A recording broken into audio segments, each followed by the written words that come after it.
Hoje estamos recebendo em nosso programa um engenheiro, o senhor Luiz Fernando Lúcio do Vale, que vai nos falar a respeito do Prédio Verde. Seja bem-vindo, senhor Luiz. Obrigado. A construção civil é muitas vezes vista como um nicho com pouca difusão e sustentabilidade. Na sua visão, como o conceito começou a ser incorporado em grandes empreendimentos? O processo começou com os empreendimentos comerciais. Havia uma preocupação muito grande em economizar energia elétrica, principalmente no item ar-condicionado. Foi por aí, talvez, que nesses últimos 15 anos, principalmente em países como Estados Unidos e nos países da Europa, se desenvolveu mais a ideia da sustentabilidade. A visão de prédios verdes residenciais é muito recente. Deve ter não mais do que 10 anos, começando muito com casas e prédios baixos e agora sim começando a alcançar edifícios maiores. É, portanto, um conceito recente, ainda com uma percepção um pouco heterogênea nos vários países. Okay. O que uma construção deve apresentar para ser considerada sustentável? Esses são parâmetros universais ou variam entre os países? O conceito de sustentabilidade ainda é um conceito, como eu disse agora há pouco, ainda não muito bem definido ou, de maneira geral, entendido por todos os países. Sustentabilidade é algo que se sustenta. Nessa visão que se discute, é algo que traz no bojo a ideia do economicamente viável, o socialmente justo e o ecologicamente correto. Os empreendimentos, portanto, não são hoje vistos em todos os países atendendo a esses três aspectos. Nos Estados Unidos, o aspecto econômico é mais importante. Na Europa, o aspecto social é mais importante e agora o ambiental. O Brasil ainda é muito recente. A viabilidade econômica também é um conceito de sustentabilidade? Perfeito. Na verdade, para que se possa simplificar o entendimento, se ilustra a ideia da sustentabilidade num triângulo equilátero de três lados iguais, sendo os lados justamente o econômico, o ambiental e o social. Em alguns países se adota o lado econômico como base, como sendo talvez o mais importante. Estados Unidos, por exemplo. No Brasil, esse conceito não se difundiu, portanto não há ainda uma visão geral. Mas se o lado econômico não for atendido, por exemplo, empreendimentos residenciais, eles só serão sustentáveis se eles forem acessíveis às pessoas que forem comprar e serem economicamente vantajosos para os investidores que os financiaram, que os viabilizaram. Traga retorno. Lógico, o lado do lucro é fundamental. O uso da água pela construção civil é um dos grandes temas da sustentabilidade. E no setor, como os prédios sustentáveis lidam com esse recurso natural durante e depois da sua construção? A preocupação é a mesma em todas as fases. Para isso, o projeto já tem que ter sido desenhado, projetado, para que minimize ao máximo possível o uso da água. A água é o recurso natural mais importante, até muito poucos anos atrás considerado infinito e que muito possivelmente o homem não teria problema, e hoje sabemos que pelo contrário. Portanto, a água é um problema sério e tenderá a piorar nos próximos anos. Se imagina um grande problema a partir de 2020. Como se resolve isso dentro de um empreendimento residencial? Buscarmos dois tipos de soluções. Uma, evitando o consumo. Aí entra descarga com 2 acionamentos, torneira com temporizador, que é aquela que você aperta, sai uma quantidade de água e para, redutor no chuveiro, enfim, nas partes externas nós temos coleta de água de chuva, que essa água é usada para irrigação. Nós temos estações de tratamento, que é o esgoto, que chama esgoto cinza, que é o esgoto que vem do chuveiro e do lavatório. Ele é limpo e volta para ser reutilizado no vaso sanitário. Enfim, se busca soluções para evitar o consumo ou reaproveitar a água mais de uma vez. E não haver o desperdício, né? Não haver o desperdício. Isso é importante. Quais são os principais benefícios sustentáveis alcançados por prédios verdes? Como os moradores poderão beneficiar-se?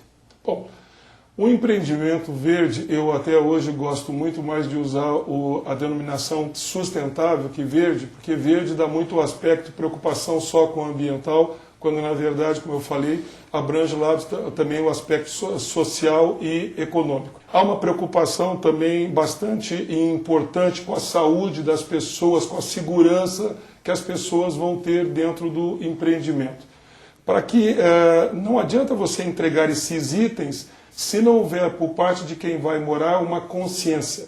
Para isso, a empresa tem um programa chamado Ecovivência, que tem como objetivo ensinar as pessoas durante toda a etapa da construção, para que quando as pessoas lá forem morar, realmente utilize aqueles itens de uma maneira inteligente e com isso traga um benefício para o seu bolso, para a sua qualidade de vida e para o planeta. Okay. A construção de prédios sustentáveis é mais cara do que os prédios convencionais? Sem dúvida. Um empreendimento sustentável, por ter vários itens que um edifício, um empreendimento convencional não tem, custa algo em torno de 10% a 15% a mais do que o convencional. Nos Estados Unidos, por exemplo, já existe uma valorização no conceito de sustentabilidade, empregado na construção civil. No Brasil, estamos nesse mesmo estágio? Não. Há por parte da empresa uma proposta diferenciada, quer dizer, o vender o apartamento é parte do processo, mas não é o objetivo. Como o mercado ainda está em formação, não há ainda uma consciência clara, ainda difundida em toda a cadeia produtiva, ainda é, portanto, um assunto que começa a tomar importância e corpo dentro de todo o mercado. Porém, é muito importante entender que as pessoas já estão valorizando. Quando nós começamos a produzir os primeiros empreendimentos, imaginamos que em torno de 10% dos possíveis clientes iriam valorizar o tema sustentabilidade como ponto principal da compra. Hoje, esse número se aproxima de 80%. Portanto, de cada 10 pessoas que compram um apartamento Ecosfera, 8 o fazem por ele ser sustentável. Isto vai trazer uma valorização muito grande nesses empreendimentos. Nos Estados Unidos, os empreendimentos sustentáveis chegam a ter um valor em torno de 20% a mais do que o mesmo empreendimento não sustentável. Okay. Qual o impacto que o movimento Construções Verdes já promoveu no mercado de materiais de construção?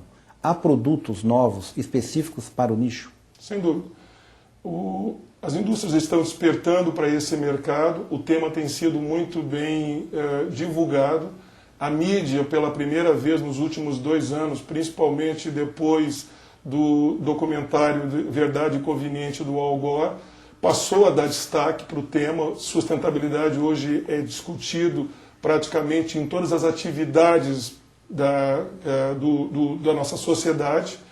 E a indústria despertou para isso, vários itens e equipamentos são a todo momento desenvolvidos. Há um aspecto importante.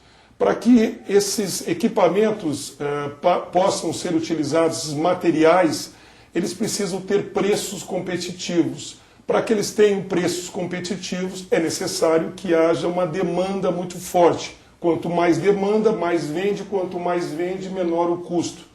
Esse equilíbrio não se deu no mercado nacional. Isso já ocorre em países, nos Estados Unidos e na Europa, mas aqui no Brasil é um mercado ainda novo. É possível transformar casas e prédios convencionais em construção verde? Como? É possível. É bom entender um pouco o conceito da sustentabilidade ou do verde.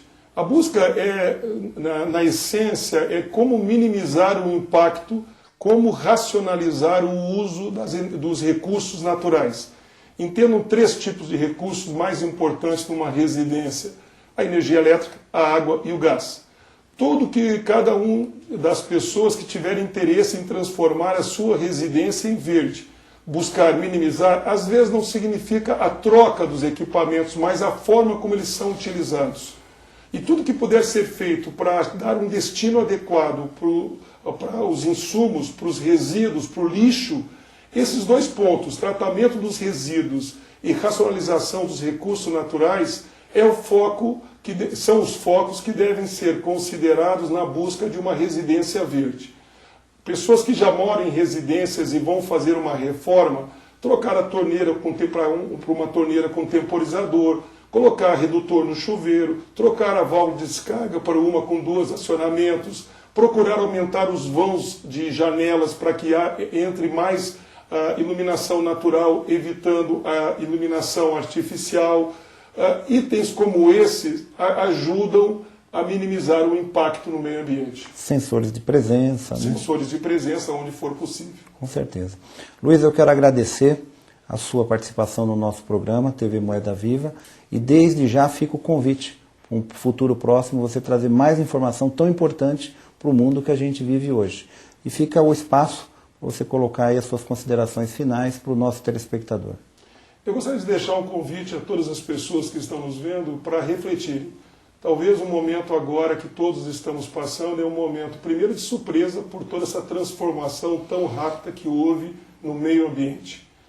O fator clima, com as mudanças climáticas, estão nos assustando muito e as pessoas passaram a se preocupar com o futuro. Sustentabilidade é futuro. Não adianta ter o discurso se não tiver a prática. O convite que eu deixo é que todos repensem a sua forma de viver, os seus hábitos, e comece a fazer, dentro do possível, já no seu dia a dia, comece a fazer as mudanças necessárias para transformar esse mundo num mundo muito melhor para nós e para gerações futuras.